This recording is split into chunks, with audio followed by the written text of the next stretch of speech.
La noche del 13 de junio de 1876, en las colinas cercanas a Natchez, Mississippi, ocurrió una de las rebeliones de esclavos más brutales en la historia de Estados Unidos. Tras décadas de tortura sistemática, 47 hombres y mujeres esclavizados se levantaron y llevaron a cabo una venganza tan precisa e implacable que dejó a 4 capataces desmembrados y al amo de la plantación suplicando por su vida. No es solo la historia de una rebelión, sino el relato crudo de cómo la opresión extrema puede forjar a los seres humanos en armas de justa retribución. Una noche en la que la sangre de los opresores empapó la misma tierra que durante tanto tiempo había bebido el sudor y las lágrimas de los oprimidos. El olor de los barracones era denso, como sangre vieja en el calor del verano. No solo sudor o podredumbre. Era el hedor de cosas que habían sido hechas y jamás olvidadas. Piel quemada, madera húmeda, cadenas que aún vibraban incluso cuando yacían quietas. La tierra misma tenía memoria, y últimamente había comenzado a hablar. Isaac Freeman se sentaba cada atardecer en la misma piedra, a unos pasos del poste de azotes. No porque le gustara, sino porque desde allí lo veía todo. Quien cojeaba, quien miraba demasiado tiempo, quien susurraba pensando que la noche era sorda. Pero más que mirar, Isaac escuchaba. Siempre lo había hecho. Escuchaba el arrastre de las cadenas aunque nadie las moviera. Escuchaba el silbido del látigo antes de desgarrar la piel. Escuchaba los gritos de su esposa años después de que se la llevaran. Y ahora, escuchaba algo más. La tierra está hablando otra vez, dijo el viejo Elías, con los ojos blancos como ceniza y voz suave como musgo. Sentado en un rincón, frotaba un collar de cuentas talladas en hueso. Dice, es hora. Isaac no respondió, solo apretó el hierro oxidado que escondía entre la paja de su lecho. No era una hoja verdadera, más bien el diente arrancado de una mula muerta, pero servía para lo necesario. Semanas atrás, el último cargamento había desaparecido río abajo. El coronel, por supuesto, culpó a los esclavos. Dijo que habían robado, holgazaneado, maldecido su suerte. Rubén, el mayor de los capataces, se aseguró de que 3 hombres fueran azotados casi hasta la muerte. Uno no volvió a levantarse. Sin nombre, sin tumba. Isaac cavó el hoyo y al depositar el cuerpo, lo vio, una raíz que se alzaba desde la tierra como un dedo torcido saliendo de la tumba. El viejo tenía razón. La tierra había empezado a susurrar, y lo hacía clamando venganza. Esa noche, en las entrañas de los barracones, 47 sombras se reunieron. No con ruido, no con prisa, sino como una tormenta que se gesta despacio. No eran soñadores. Eran personas que ya habían muerto una vez. Gente con ojos vacíos y corazones llenos. Hombres y mujeres que no temían a la muerte, porque la muerte ya conocía sus nombres. 3 meses, dijo Clara, con voz firme como soga. Eso necesitamos. No tenía más de 25 años, pero cargaba más dolor que muchos hombres del doble de su edad. A su hermana pequeña la habían vendido a los 6. A su compañero lo colgaron por mirar mal. Pero ella nunca se encorvó. Sus manos eran firmes, y en sus ojos ardía algo sagrado. No habrá escapatoria, añadió Isaac. No habrá rezos para que nos traten mejor. Lo tomaremos. Lo tomaremos todo. ¿Cómo lo haremos? Susurró Josué, un muchacho con el brazo marcado de quemaduras por los calderos de azúcar. Isaac recorrió el cuarto con la mirada. No sonrió. No parpadeó. Igual que lo hicieron con nosotros, respondió. Hueso por hueso, marca por marca. Afuera, el viento se levantó. Las cañas crujían como fantasmas riendo. El suelo vibró bajo el piso. Y en algún lugar lejano, un látigo colgado en silencio esperaba que la mano que lo blandía sangrara. La luna colgaba en el cielo como un diente resquebrajado, iluminando apenas el sudor y el acero. En el claro, detrás del ahumadero y más allá de los cañaverales, los 47 volvieron a reunirse. Formaron un círculo, con las botas hundidas en el lodo y los ojos afilados por la pena. Nadie habló al principio. Las palabras eran demasiado ruidosas para lo que había que decir. Aquello no era una reunión. Era un juicio. Isaac se colocó en el centro, su sombra alargándose como una cicatriz sobre la tierra. Ningún tribunal blanco va a escuchar nuestro caso, dijo, con voz grave, como trueno contenido. No hay más ley que la que hacemos ahora. Elías, Sentado sobre un barril roto, movía los dedos como si tocara un banjo invisible. Sonrió sin dientes. ¿Listos para decir lo que la tierra lleva gritando? El grupo asintió. Uno a uno, dieron un paso al frente y gritaron nombres. Rubén, el que amarró a mi madre al eje del carro. Nunca volvió a caminar bien. Jeb, el que vertió manteca caliente en la espalda de mi primo solo porque tropezó. Misatie, ella no blandía el látigo, pero observaba. Sonreía cuando se quebraba la piel. Cada nombre era una piedra lanzada a un estanque inmóvil. Y las ondas no se apagaban, crecían. Clara fue la última en avanzar. En su mano sostenía un trozo de tela vieja, raída, manchada de sangre. La camisa de su hermana, lo único que le devolvieron tras venderla a Luisiana. Quiero que el mío grite, dijo. Quiero que sienta sus huesos romperse uno por uno. Isaac asintió sin pestañear. Entonces tenemos trabajo.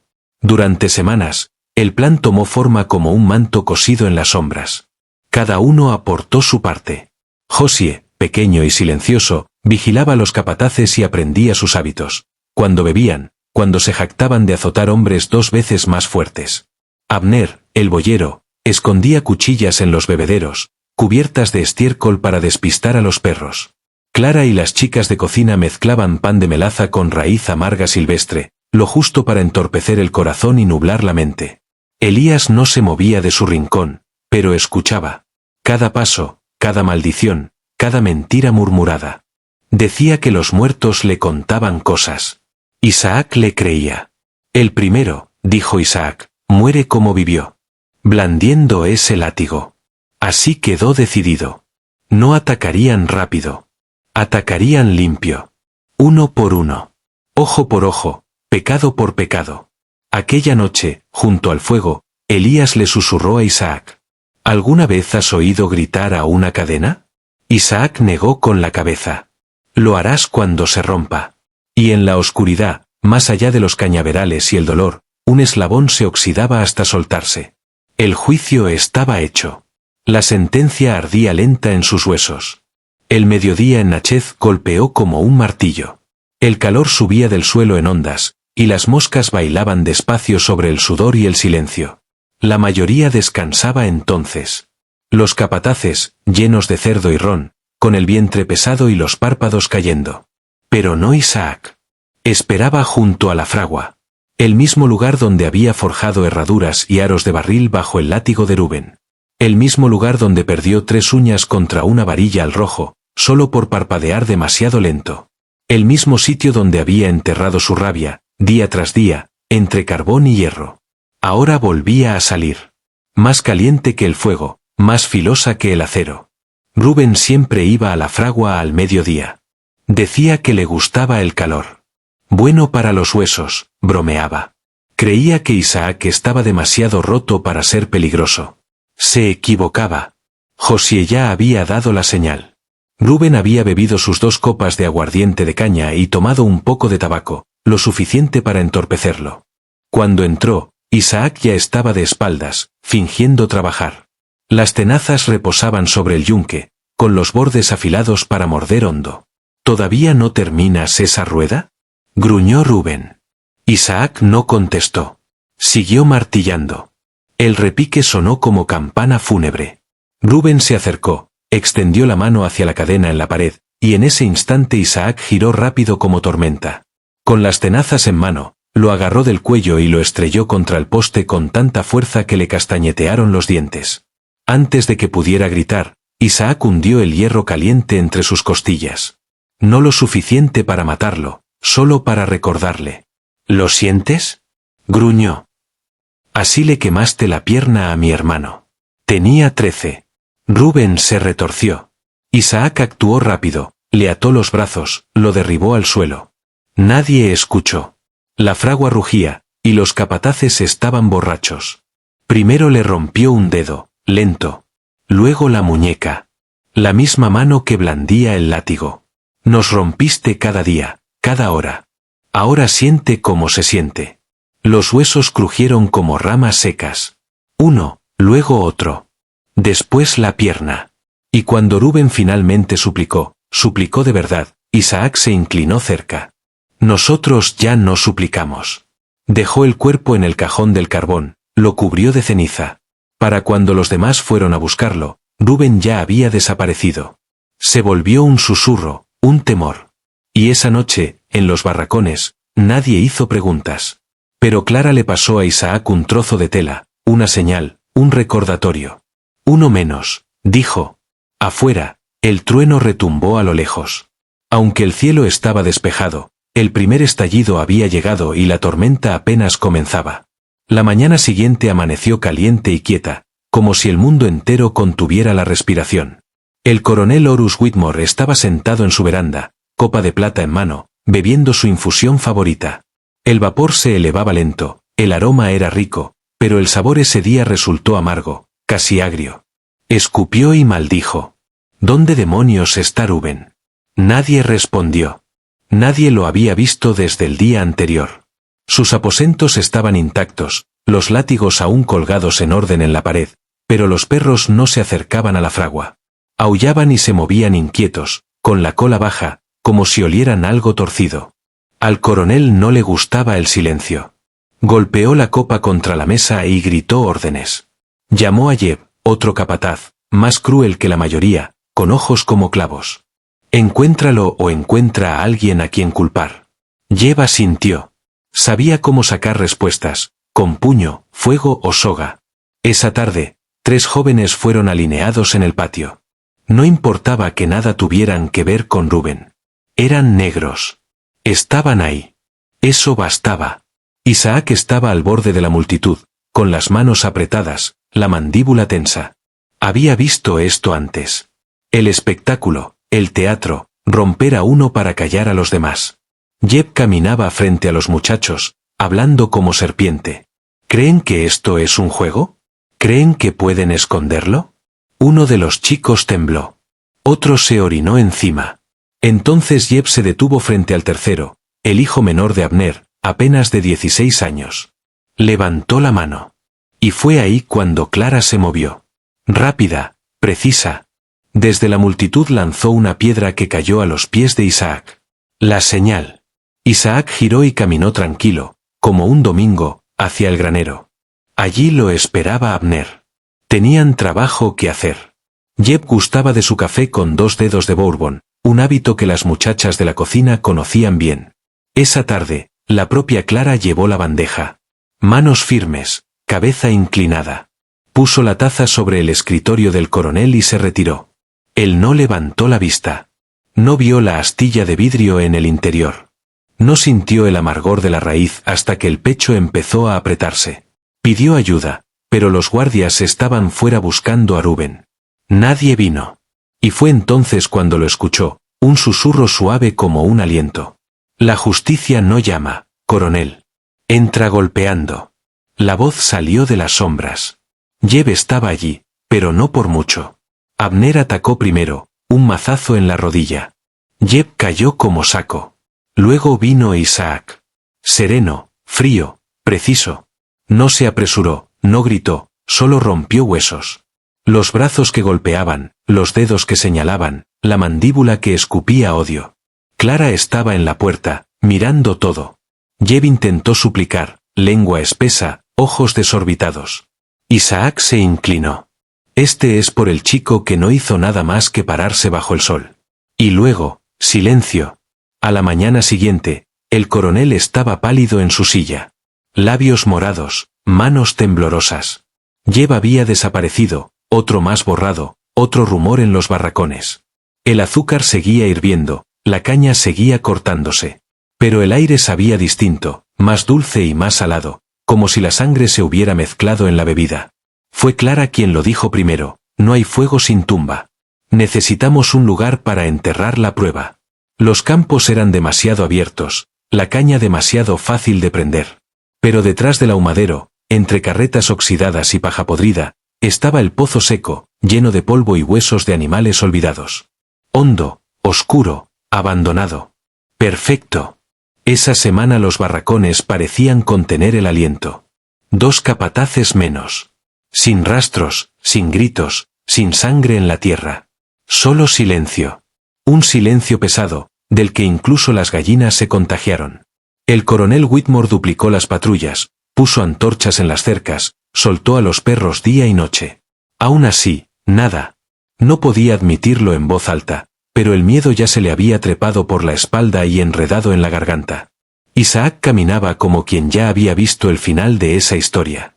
Reunió a 3 más, Ilaiche, alto y callado como un pino, Rachel, con manos rápidas como serpientes, y el joven Josie, aún con las cicatrices de las quemaduras, pero con fuego en los ojos. Su objetivo, el capataz Miles, el más cruel. No gritaba como Reuben ni era torpe como Jeb. Era callado, preciso, frío. Pegaba por disciplina, no por placer. Y eso lo hacía peor. Él no siente nada, dijo Ilaiche. Entonces le enseñaremos cómo se siente, respondió Isaac. Miles tomaba cada jueves el sendero detrás del maizal para revisar las trampas de la cerca, siempre solo. Decía que le despejaba la mente. Ese día la niebla colgaba baja, espesa como sopa. El aire pesado de tormenta. Lo esperaron cerca del pozo. Rachel fingió estar herida, cojeando, llamando como zorra con la pata rota. «Ayúdame, por favor». Miles se acercó despacio, curioso. La vio inclinada, sujetándose el tobillo. No vio a Ilaiche entre los arbustos. No sintió la soga hasta que ya estaba en su cuello. Isaac salió el último, tranquilo, mirándolo fijo. Este es personal. No lo mataron rápido. Lo quebraron lo justo. Lo dejaron en el borde del pozo, manos atadas, boca amordazada, y antes de empujarlo Isaac se inclinó. Aquí fue donde pusiste a Eliza. 1869 estaba encinta. Los ojos de Miles se abrieron de par en par. Intentó hablar. Isaac no lo dejó. Lo soltaron. Sonó un golpe seco y luego silencio. Rachel escupió al agujero. Ahora estamos a mano. Cubrieron el pozo con tablas, tierra y viejas ruedas de carreta. Parecía un montón de chatarra. Pero ellos sabían que la tierra lo sabía. Esa noche, Elías se sentó junto al fuego tarareando. 3 menos. La rueda gira lento, pero seguro. Al final de la semana, el coronel ya no salía de su casa. Los perros aullaban a la nada. Las calderas de azúcar hervían como si entendieran. Y en los barracones un nuevo nombre se susurraba como oración. No Miles. Justicia. Al anochecer lo atraparon. El coronel Horus Whitmore, señor de la plantación, guardián de látigos, rey de la caña. Hicieron falta 5 hombres para derribarlo. No porque peleara, sino porque el orgullo no cae fácil. Estaba borracho cuando llegaron, sentado en su estudio, desvariando contra las paredes, puliendo una pistola que jamás había disparado. Ni siquiera levantó la vista cuando la puerta crujió. Ya era hora, Jeb, balbuceó. Tráeme otra. Entonces vio a Isaac. Y este no dijo una palabra. Solo levantó la culata de un rifle oxidado y la bajó con fuerza. Cuando el coronel despertó ya no estaba en su casa. Lo habían arrastrado a los barracones, atado al poste donde tantos habían sangrado. Encendieron un círculo de linternas para que ni la oscuridad pudiera apartar la mirada. Los 47 lo rodeaban. Sin máscaras, sin secretos. Solo rostros marcados, quemados, fuertes. Nombres que él nunca se había molestado en aprender. Ojos que recordaban todo. Clara dio el primer paso. ¿Sabes quién soy? Él parpadeó, con sangre en el labio, la mirada nublada. Tú eres solo una. Rachel lo abofeteó con tal fuerza que le partió la mandíbula. Intenta de nuevo. Eres una maldita criada de casa. Clara sonrió. No. Soy la hija de la mujer que vendiste por 2 cabras y una jarra de melaza. Soy el grito que aún retumba en tus paredes. Soy la pesadilla que ahora es real. Elías se acercó después, ciego pero no perdido. Sus manos temblaban cuando tocaron el rostro del coronel. ¿Lo sientes? Susurró. Es la misma cuerda con la que colgaste a mi hermano. La trencé yo mismo. El coronel forcejeó, maldijo, escupió. Isaac habló al fin. Tú siempre dijiste que la ley era el látigo, el poste, el fuego. Se inclinó. Pues aquí tienes tu juicio. 1 a 1, hablaron. Abner, cuyo padre fue ahogado por negarse a trabajar en domingo. Rachel, cuyos pechos fueron quemados por amamantar a su propio hijo antes que a los de la señora. Josie, que aún caminaba torcido porque sus huesos nunca sanaron bien. Cada voz, otro clavo en el ataúd del viejo orden. Y entonces vino la confesión. No se la arrancaron a golpes. Lo hicieron escuchar. Lo hicieron mirar a los ojos, a las cicatrices, a los rostros de quienes sobrevivieron lo que él construyó. Y cuando se quebró, cuando lloró, cuando las palabras se le atragantaron como vómito, nadie celebró. No había gloria en ello. Solo verdad. Fea, pesada y real. Sí, lloró. Yo lo ordené. Todo. Eran míos. Tenía derecho. Isaac se inclinó. No, tenías poder. Y eso no es lo mismo. Entonces Clara se adelantó. Llevaba el mismo hierro de marcar que usaron en el pecho de su tío. Al rojo vivo. Lo miró directo a los ojos. Esta marca ya no es tuya. Y se la estampó en el pecho. El coronel chilló como cerdo moribundo. Pero el sonido no resonó. La tierra lo tragó como había tragado todo lo que él había hecho. Esa noche no ladraron los perros. Ningún capataz gritó. No se cortó caña. La plantación durmió. Y el viejo mundo empezó a resquebrajarse. El cielo se tornó rojo mucho antes de que el fuego lo tocara. No era un ocaso natural. Era una advertencia. De esas que sienten los árboles. De esas que hacen huir a las aves. De esas que hacen que hasta el silencio se esconda. Isaac estaba al borde del campo. Clara a su lado. Detrás de ellos los 47 sostenían antorchas hechas de cañas envueltas en tela empapada en sebo. La luz danzaba en rostros esculpidos por el tiempo, la rabia y la memoria. El coronel seguía atado al poste, apenas respirando. Pero ya no estaban ahí por él. Esa noche era por los campos. Cada latigazo, cada hueso roto, cada niño arrebatado, dijo Isaac con voz áspera y la garganta apretada. Todo fue por esto. Alzó su antorcha. Los demás lo siguieron. Esta tierra bebió nuestra sangre demasiado tiempo, dijo Clara. Esta noche bebe otra cosa. Ella fue la primera en avanzar, acercando la llama a la base de la caña seca. El fuego prendió como si hubiera estado esperando. Luego Rachel encendió la segunda hilera. Y Laiche la tercera. Y en segundos el incendio corrió. No se arrastró ni humeó. Corrió como espíritu desatado, gritando entre los tallos, arañando el cielo. La caña no ardía en silencio. Aullaba, crujía y silbaba como clamando por cada espalda que alguna vez abrió. Desde la casa grande, las llamas parecían una maldición, un juicio, un halo rojo elevándose sobre siglos de silencio. El coronel comenzó a gritar, no por el fuego, sino por la certeza, por darse cuenta de que aquello que adoraba, ganancia, azúcar, orden, se derretía en cenizas ante sus ojos. Isaac no lo miró. Miraba los campos, miraba el fuego, y sonrió. Clara se inclinó. Esto no es venganza. Es libertad. Con el incendio, el viento cambió, llevando el humo hacia los barracones, hacia la casa, colina arriba. Los perros ladraron una vez y luego callaron. Ellos también lo sabían. Los amos ya no mandaban. Al amanecer, el cañaveral entero había desaparecido. Negro, húmedo, humeante.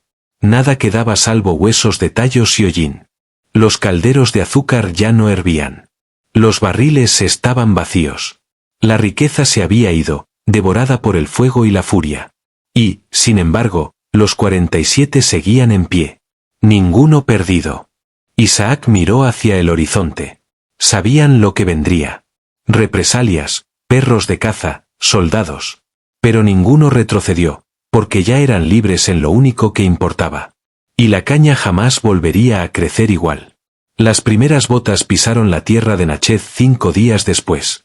Uniformes brillantes, rifles pulidos, bayonetas reluciendo bajo el sol de Mississippi.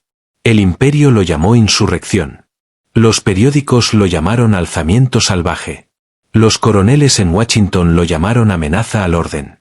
Pero en las colinas sobre el Ineno no, lo llamaban sobrevivir. Isaac había visto soldados antes, cuando era un niño escondido bajo las faldas de su madre mientras arrastraban a su hermano encadenado. Recordaba el chasquido de las botas, los ojos fríos, La manera en que sonreían como si fueran dueños del aire que uno respiraba. Ahora los esperaba con manos que ya sabían cómo responder. Los 47 se habían dividido en 3 grupos después del incendio, no huyendo, sino posicionándose.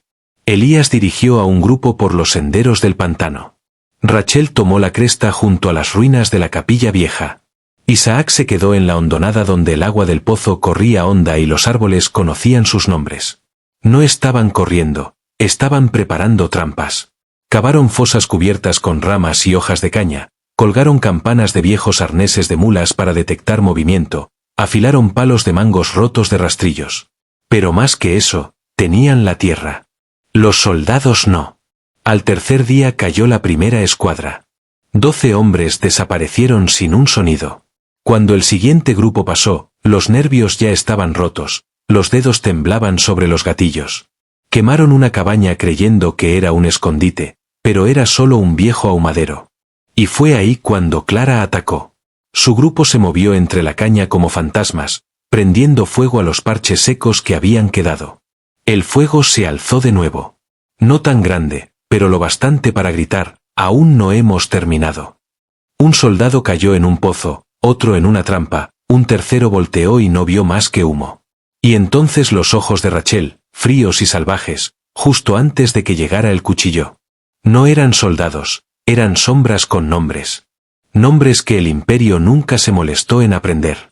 En el pueblo, el general caminaba de un lado a otro. Solo son esclavos, murmuraba. ¿Cómo estamos perdiendo contra jornaleros? El alcalde no respondió. Había visto la caña arder, había escuchado las historias. Sabía la verdad. No eran esclavos. No más. Al final de la semana, 27 soldados estaban muertos. Otros huyeron. Algunos lloraban en la noche jurando escuchar tambores que nunca sonaron, voces en una lengua que no podían entender. Isaac estaba en la cresta mirándolo todo. Vinieron con bayonetas, dijo. Elías, a su lado, aún ciego pero con oídos despiertos, contestó, pero nosotros tenemos huesos afilados por siglos. Y en el valle, los casacas rojas parecían cada hora más pequeños. El imperio estaba aprendiendo lo que el coronel nunca entendió. Puedes encadenar a un hombre, azotarlo, quemarlo, matarlo de hambre. Pero si no mata su memoria, un día volverá con fuego en la sangre. Las colinas estaban quietas ahora. No en paz, solo en espera. Solo quedaban 13. De los 47, eso era lo que quedaba, los heridos, los quemados, los que no se irían aunque Dios mismo llamara a la puerta.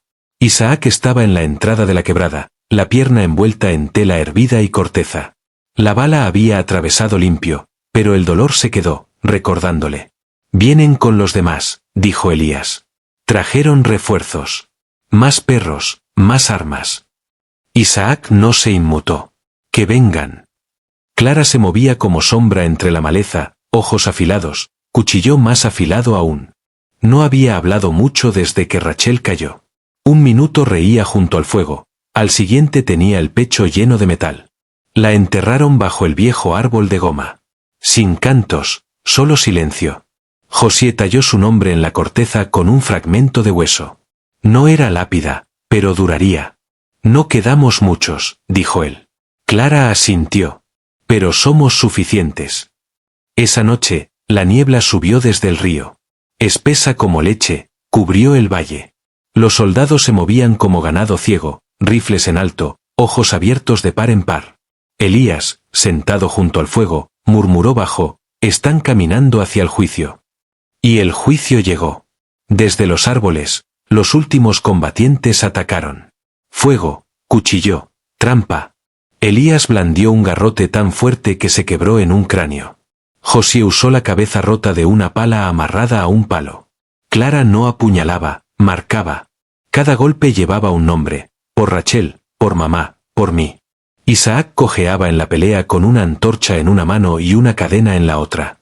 No mataba para ganar, mataba para recordar, para asegurarse de que nunca olvidaran quién había sangrado ahí y por qué. Al amanecer, el humo se había disipado, pero el costo estaba escrito profundo. Elías había caído. Josué también. Clara tenía un tajo del hombro a la cadera, pero seguía de pie, apenas.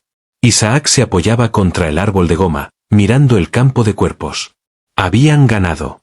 No la guerra, no la tierra, pero sí el derecho a ser más que notas al pie, a existir con fuego en los nombres. Elías se acercó, silencioso como siempre. No quedamos muchos, susurró Isaac. Uno aún respira, dijo Elías. Y eso basta. El imperio había llegado con rifles, pero lo que encontró en esas colinas fue un legado con dientes. El fuego ya se había apagado, pero su rugido seguía resonando en la médula de todo lo que osara permanecer en Nachez. El humo flotaba como un sudario sobre el valle, espeso en los pulmones, lento para levantarse. Las calderas de azúcar estaban destrozadas, los campos reducidos a ceniza y hueso. Los árboles ennegrecidos en los bordes se alzaban como dolientes congelados en oración. Y ahí, Isaac Freeman, con costilla rota, ojo hinchado, cuerpo vencido pero vivo, seguía en pie. Se apoyó en el árbol de goma donde días antes habían enterrado a Rachel, su nombre grabado en la corteza por la mano de Josué. Sus dedos temblaban, no de miedo, sino por lo que cargaban, el peso de cada nombre que había pasado por los barracones, de cada alma que había sangrado bajo ese cielo, de cada grito que alguna vez se tragó la caña. Miró lo que quedaba del anhelo no y pensó, ahora empieza. Clara avanzaba despacio por el claro, el costado vendado con tela hervida y corteza. La herida aún susurraba dolor en cada paso, pero seguía caminando. Se había lavado la sangre de los brazos en el arroyo, aunque nunca se borraba del todo, ni de la piel ni del alma. Al llegar junto a Isaac, se quedó de pie en silencio. Ya no necesitaban palabras. Aún estamos aquí, dijo por fin, suave como humo. Él asintió. Aún estamos aquí. Miró los campos ennegrecidos. No queda nadie para escribirlo. Isaac la miró. No hace falta papel. La tierra recuerda. Cavaron. Las manos en carne viva, los dedos sangrando por raíces y piedra. Enterraron a Elías bajo el viejo pino. A Josué lo pusieron junto a Rachel bajo el árbol de goma. No hubo cantos, ni rezos de predicador. Solo el ritmo de la pala. Solo el sonido de dos personas devolviendo al mundo lo que éste había intentado borrar. Marcaron las tumbas con piedras grandes, ásperas, sacadas del río. Clara grabó los nombres con la punta de un clavo chamuscado, Rachel la llama, Josué el vigía, Elías el martillo. Y junto al árbol, otro, Elías la voz. Aunque ciego, había visto más que la mayoría en 2 vidas. Isaac tomó una piedra más pequeña. Grabó su nombre a medias. No la terminó. Ya sabría cuándo era el momento. Pasaron los días, luego semanas. Los soldados dejaron de venir. El imperio tenía lo que quería, silencio. El alcalde dejó de hacer preguntas. Los periódicos imprimieron lo que les dijeron, rebelión aplastada, esclavos masacrados, plantación perdida. Pero nadie escribió sobre el juicio, sobre las confesiones, sobre el fuego que no fue furia, sino ajuste de cuentas. Nadie contó sobre la mirada del coronel cuando vio arder los campos y entendió por primera vez lo que era estar sin poder. Clara empezó a sembrar. No caña, no algodón, camotes, cacahuates, un poco de maíz, cosas que alimentaban a la gente, no al bolsillo. Isaac ayudaba cuando podía. Otros días solo se sentaba en la cresta, mirando al sol moverse sobre una tierra que ya no gritaba. A veces llegaban extraños, siempre blancos, siempre con la misma pregunta. ¿Usted es el hombre de los periódicos? ¿Sabe qué pasó aquí? Fue parte del motín. Isaac nunca mentía, pero tampoco respondía directo. Solo los miraba a los ojos y decía, depende de lo que usted llame justicia. Se iban rápido. Un día, una mujer con un bebé en la espalda subió la colina. Traía un fardo envuelto en tela y unos ojos como los de Clara. Mi abuela me dijo que lo buscara, dijo. Que usted sabría lo que esto significa. Desplegó la tela. Dentro había una espiga de hierro oxidado, del mismo tipo que se usaba en la fragua, la misma que Isaac había sostenido el día que Rubén vino a buscarlo. La tomó en su mano, cerró los dedos y lloró por primera vez en años. Esa noche encendió una vela por cada nombre. 47 llamas, cada una pequeña, pero ninguna se apagó. Clara lo encontró ahí, de rodillas en la tierra, los ojos al cielo. El sol viene, dijo ella. Él la miró, luego miró los campos. Lo sé. No dijo que seguía. No hacía falta, porque la tierra ya había cambiado. El suelo que antes bebía solo sangre negra ahora florecía. No fácil, no rápido, pero honesto. La caña nunca volvió a crecer igual. Incluso cuando lo intentaron, las raíces se torcían, los tallos se doblaban, como si la tierra se negara a olvidar. Pasaron los años. El mundo siguió. Pero la gente en Natchez sabía que no debía internarse demasiado en esos bosques de noche. Decían que el aire se volvía espeso, que la tierra susurraba nombres, que si uno se detenía y escuchaba lo suficiente, podía oír a la caña gritar otra vez. No por el fuego esta vez, sino por la memoria. Decían que aún vivía un hombre en aquella cresta, de barba gris, lento para hablar, rápido para mirar. Decían que sembraba con sus propias manos y hablaba con la tierra como si fuera familia. Decían que si uno se quedaba el tiempo suficiente, él podía sentarlo junto al fuego. Y si el fuego estaba justo, bajo, crepitando, tranquilo, tal vez empezara a hablar. No en voz alta, no presumiendo, solo recordando. Y cuando decía los nombres, Rachel, Josie, Elías, Clara, Elías, el coronel, Rubén, todos ellos, no se sentía como un relato. Se sentía como un veredicto. Porque no se trataba de venganza. Se trataba de equilibrio. De recuperar lo que había sido robado. No con odio, sino con fuego. Y mucho después de que el fuego de Isaac se apagara, la tierra aún guardaba la verdad. Aún sabía la diferencia entre algodón y sangre, entre silencio y legado, entre libertad escrita en leyes y libertad ganada con llamas. Si llegaste hasta aquí, suscríbete al canal para no perderte más historias como esta. Deja tu like, ayuda a mantener viva esta memoria. Y compártela con alguien que necesite saber lo que nunca se contó en los libros de historia.